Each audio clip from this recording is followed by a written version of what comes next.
Major General Jacob Tharakan telephone ലൈനിലുണ്ട്. Sir good morning. അപ്പോൾ ഒരു മുതിർന്ന ഒരു പട്ടാളക്കാരൻ എന്ന നിലയിൽ, ആ നിലയിൽ സേവനമനുഷ്ഠിച്ച ഒരാളെന്ന നിലയിൽ വളരെ സന്തോഷത്തോടെ ആയിരിക്കും ഈ ദിവസത്തെ വാർത്തകൾ സാർ ശ്രദ്ധിക്കുന്നതെന്നാണ് ഞാൻ കരുതുന്നത്. ഈ 9 കേന്ദ്രങ്ങൾ അത് വളരെ പ്രധാനപ്പെട്ടതാണ് നമ്മൾ ലക്ഷ്യം വെച്ചത്. ഈ 9 കേന്ദ്രങ്ങളും യഥാർത്ഥത്തിൽ ഭീകരരെ വിരിയിച്ചിറക്കുന്ന നഴ്സറികളായിരുന്നല്ലോ സാർ. ഉറപ്പായും ഇന്ത്യയുടെ നീക്കം കൃത്യവും കൃത്യവുമായിരുന്നില്ലേ Shri Jacob Tharakan, Major General? Firstly ആദ്യമേ congratulations India, congratulations Operation Sindoor, congratulations each citizen of India. അതായത് രാജ്യത്തെ ഓരോ പൗരനും എൻ്റെ അഭിവാദ്യങ്ങൾ. ഓപ്പറേഷൻ സിന്ദൂറിന് എൻ്റെ അഭിവാദ്യങ്ങൾ.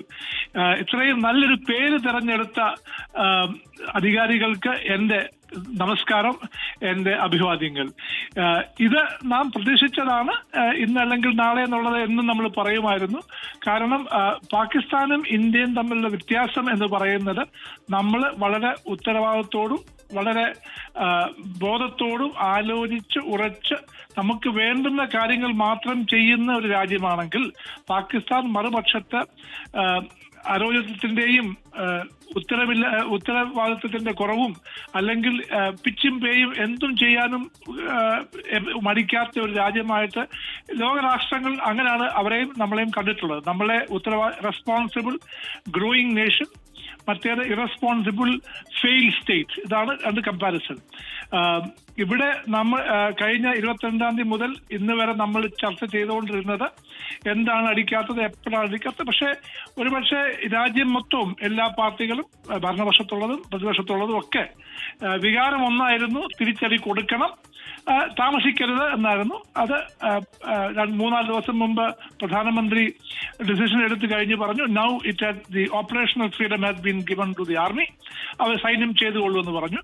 സൈന്യം അതിനിടയ്ക്ക് പ്ലാൻ ചെയ്തു, വളരെ കൃത്യമായിട്ടുള്ള ടാർഗറ്റ് നോക്കി അതിനെ ലക്ഷ്യം വെച്ച് നമുക്ക് വേണ്ടുന്ന ഡിസ്ട്രക്ഷൻ നടത്തി. ഇത് ഒരു സൈഡിൽ ഞാൻ പറഞ്ഞാലും സാർ ചർച്ചയിൽ പോയ നമ്മുടെ ചർച്ചകൾ പങ്കെടുക്കുമ്പോൾ സാർ പറയാറുണ്ടായിരുന്നു, ആക്രമണം ഓൾ ഔട്ട് വാറിലേക്ക് പോകുന്നതിനേക്കാൾ നല്ലത് ഇത് തന്നെയാണ്. പക്ഷേ അത് സ്പെക്ടാക്കുലർ ആയിരിക്കണം, അത് എവിഡന്റ് ആയിരിക്കണം, അത് ദൃശ്യവൽക്കരിക്കണമെന്ന് താങ്കൾ പറയുന്നുണ്ടായിരുന്നു. അതുപോലെ തന്നെ നമ്മൾ 9 ഇടങ്ങളിൽ ആക്രമണം നടത്തിയതിന്റെ 9 ദൃശ്യങ്ങൾ നമുക്ക് മുന്നിൽ പ്രകടമാണ്.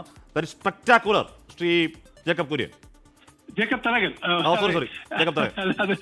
അതെ അതെ, അത് സ്പെക്ടാക്കുലർ ആണ്. ഞാൻ എന്റെ അനുമാനം ശരിയാണെങ്കിൽ ഇതിൽ സ്പെക്ടാക്കുലർ ആയിട്ടുള്ളത് വരണം. കാരണം ഈ ചെയ്തതിന് മറുപടിയായിട്ട് എന്തെങ്കിലും അതിന് പ്രതികരിച്ചേ മതിയാവൂ പാകിസ്ഥാൻ സൈന്യത്തിന്. കാരണം അവരുടെ നിലനിൽപ്പാണ് അത്. പാകിസ്ഥാൻ ജനതയോട് കാണിക്കുവാൻ വേണ്ടിയെങ്കിലും അവർ പ്രതികരിക്കും. ഓൾറെഡി അവർ ലൈൻ ഓഫ് കൺട്രോളിൽ ചെയ്യുന്നുണ്ട്. എന്തെങ്കിലും അവർ ഏരിയൽ അല്ലെങ്കിൽ നേവൽ ഏതെങ്കിലും ഒരു മിസൈൽ അറ്റാക്ക് നടക്കും എന്നുള്ളത് സംശയം വേണ്ട. ടാർഗറ്റ് ഒരുപക്ഷെ നമുക്ക് ഓൾറെഡി ഒരു ഉദ്ദേശം കാണും എവിടെ വരാൻ പോകുന്നത്.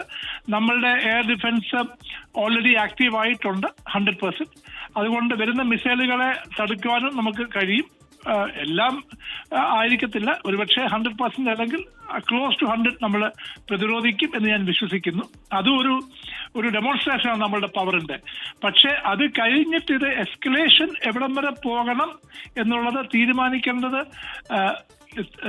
അതിനെ നിശ്ചയിക്കേണ്ടത് നമ്മളാണെങ്കിലും കൊണ്ടുപോകുന്നത് പാകിസ്ഥാനായിരിക്കും. കാര്യം തുടങ്ങിയത് പാകിസ്ഥാനാണ്. പ്രകോപനം അവർക്ക് ചെയ്തേ മതിയാകൂ. പക്ഷേ ഏത് ലെവലിൽ കൊണ്ട് ഇത് തീർക്കണം എന്നുള്ളത് നമ്മൾ ഓൾറെഡി തീരുമാനിച്ചു കഴിഞ്ഞു എന്ന് ഞാൻ അനുമാനിക്കുന്നു. അതിനുവേണ്ടി ഉള്ള നീക്കങ്ങൾ ഞാൻ കാണുന്നുണ്ട്. ഓൾറെഡി UN പറഞ്ഞു കഴിഞ്ഞു സമാധാനം നിർത്തണം. UN ആരും അനുസരിക്കുന്നില്ല എങ്കിൽ പോലും UN ഒരു സ്റ്റേറ്റ്മെന്റ് നടത്തി. ഇപ്പോൾ P5 അല്ല P4 ഇടപെടും. അതിനകത്ത് പാകിസ്ഥാൻ നമ്മളെ ഒന്ന് അടിക്കും, നമ്മൾ തിരിച്ചടിക്കണം, ഉടനെ തന്നെ തയ്യാറായിരിക്കാം. It will be spectacular. പക്ഷേ ഇത് ഓൾ ഔട്ട് വാറിലേക്ക് പോകുന്നത് പാകിസ്ഥാന് നഷ്ടമൊന്നുമില്ല. പാകിസ്ഥാൻ ചെതൽ പിടിച്ച് വീഴാനായിരിക്കുന്ന ഒരു രാജ്യം, ആട് തൊട്ടവണ്ണ വീഴുന്ന രാജ്യമാണ്. അതൊരു ചെതൽപുറ്റാണ്. നമ്മൾക്ക് അങ്ങനെയല്ല, നമ്മൾക്ക് വളർച്ചയാണ് വേണ്ടത്. അതുകൊണ്ടാണ് ഞാൻ പറഞ്ഞത് all out war it's detrimental to നമ്മളുടെ ഗ്രോത്തിന്. Pakistan makes no difference. അത് ഓൾറെഡി തകർന്നെറിഞ്ഞ രാജ്യമാണ്. ഇതിനിടയ്ക്ക് ഞാൻ ഒരു ചർച്ചയിൽ പറയുകയുണ്ടായി, നമ്മൾ ഒരു കാര്യം കാണുന്നില്ലയോ എന്ന് സംശയം. കാര്യം ഇത് നമ്മൾക്ക് എതിരായിട്ട് നമ്മളുടെ എക്കണോമിക് ഗ്രോത്ത് അല്ലെങ്കിൽ അമേരിക്കയുമായിട്ടുള്ള നമ്മളുടെ ട്രേഡ് ഡീലൊക്കെ വളരെ ഹോക്കിഷ്, ഈ പരുന്ത് നോക്കുന്നത് പോലെ നോക്കിയിരിക്കുകയാണ്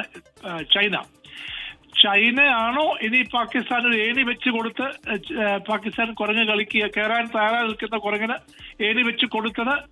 അങ്ങനെയാണെങ്കിൽ അവിടെ നിന്നും ഉള്ള പ്രതികരണം കൂടി എക്കണോമിക് ആണെങ്കിലും അല്ലെങ്കിൽ നാം ശ്രദ്ധിക്കണം. തീർച്ചയായിട്ടും ഇതൊക്കെ ഭരണാധികാരികൾ ഇരിക്കുന്ന സ്ഥാനത്ത് അവിടെ എത്തണമെങ്കിൽ ഇതൊക്കെ ആലോചിച്ചിട്ടായിരിക്കുമല്ലോ ഇതൊക്കെ ചെയ്യുന്നത്. വരും ദിവസങ്ങളിൽ ശകലം കൂടി സ്പെക്ടാക്കുലർ ഇവന്റ്സ് നമുക്ക് എക്സ്പെക്ട് ചെയ്യാം. അതിനുശേഷം ഒരു കൺസോളിഡേറ്റഡ് സ്റ്റേൽമേറ്റ് വരും എന്ന് ഞാൻ അനുമാനിക്കുന്നു. Thank you major General Jacob Tharakan.